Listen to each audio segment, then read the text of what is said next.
So, on the west side of Chicago, there's a long history of brazen conflicts with the police coming from sometimes gangs and sometimes just random people in the community.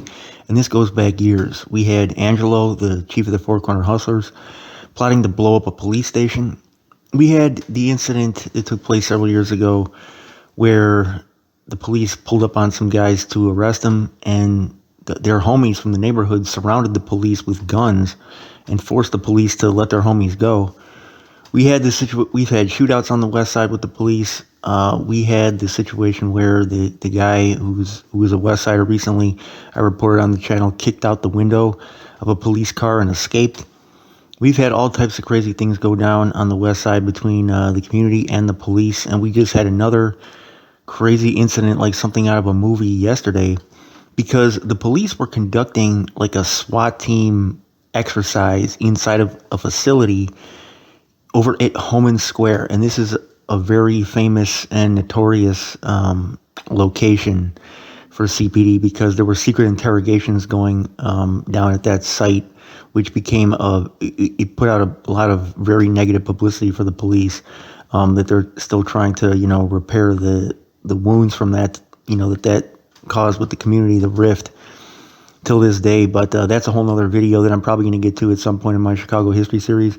They were conducting this SWAT exercise, over at this Homan Square facility. Now, during these SWAT drills that they do, they'll often have actors pretend to be like people running up on them or coming into the facility, and to test the officers' reactions. They'll often have people do this.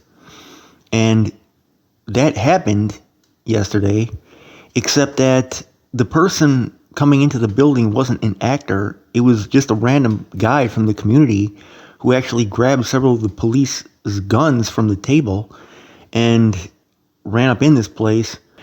And once they figured out that this wasn't part of the drill and this was an actual guy who had actual guns of theirs, they shot him in the face and he survived. What I just said, you heard correctly. He took a bullet to the face and he is fine after that, which is incredible. Now, anyways, he's now being charged. His name is Donald. He's charged with breaking into CPD Homan Square facility and grabbing guns during SWAT training, they're saying. They're saying a man has been charged with gaining entry to the Homan Square Chicago police facility and getting his hands on 2 guns during a SWAT training exercise. And the question is, that the CPD needs to review is, how did he even get it in there? This is supposed to be a secure place. He shouldn't have even been able to get entry. He's 47 years old. He was charged with 5 counts of aggravated assault to a peace officer and 3 counts of burglary.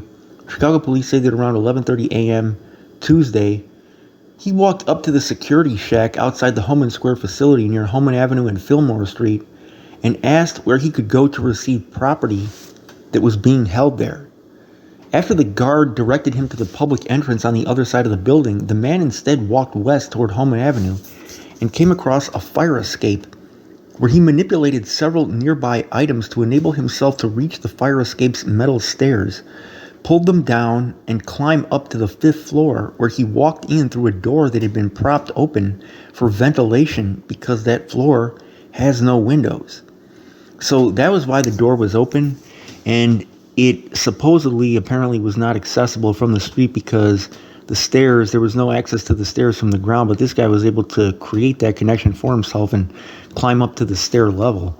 The Homan Square site is home to the Chicago Police Department's Evidence and Recovered Property section and serves as the base for several specialized units, including the Bureau of Organized Crime, the SWAT unit, evidence technicians, and the CPD ballistics lab. So when the man reached the 5th floor of the facility, there a SWAT training exercise underway on the 5th floor, and several guns had been laid out on a table to be used in the training. Officers taking part in the training exercise saw the man pick up 2 guns from the table. Now, the police chief, David Brown, said that those guns were either empty or loaded with so-called simunition, which is a reference to non-lethal pellets used in training exercises which sting when they strike somebody, but they don't cause serious injury or death. But the invader did not know that fact. Officers taking part in the training immediately notified other officers who were not part of the exercise and were armed.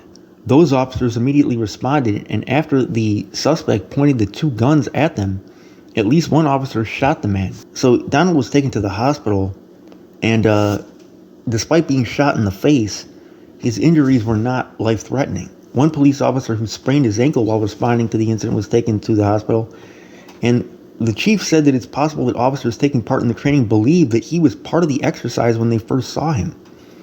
He said, obviously, somebody coming from a stairwell outside startled everyone. Who is this person? Is this person associated with the training? He said, we do have live actors sometimes that come in plain clothes. So the superintendent declined to say if police ordered the guy to drop the guns before he was shot, saying that will be part of an investigation by the Civilian Office of Police Accountability. And the chief said that it's unclear what, if anything, the man might have said to police after picking up the guns. So thankfully this guy was not killed. But it just goes to show you, man, I don't think that it's just my imagination that out west this kind of thing happens more with the police. I know that there's occasionally shootouts and stuff with the police out south, but it just seems like that west side, man, like these guys just go with the cops like they're just another set of ops, like literally. It's like one incident like this after the next. But it just goes to show it's a very dangerous job.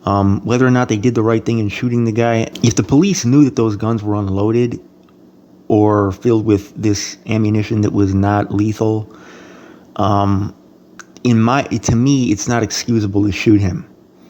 If they knew that the guns that he had didn't have any bullets in them, or bullets that weren't going to hurt them, that to me is inexcusable. They should not have given him a face shot in that instance. I don't think, especially if they had him outnumbered during this training exercise. I mean, however many of them were there, it was obviously more than he had with him, because he only had himself. So this to me is a there should be some reckoning over this situation. Again, I would have to see the video, but if they saw him take the guns off the table, then they knew that those were guns that didn't have anything on them. Now, maybe they didn't know that. If they didn't know that, then that's a different story. But even then, I mean, with the numbers they had, it seems to me to be a bit panicky and excessive, especially, again, if they saw that he took the guns that were empty. But I don't know. I would have to see the video. I don't know if there is any video of the incident, but that's a situation that needs to be looked at. But thankfully, everybody survived. Your boy Winnie C. Report. I'm out.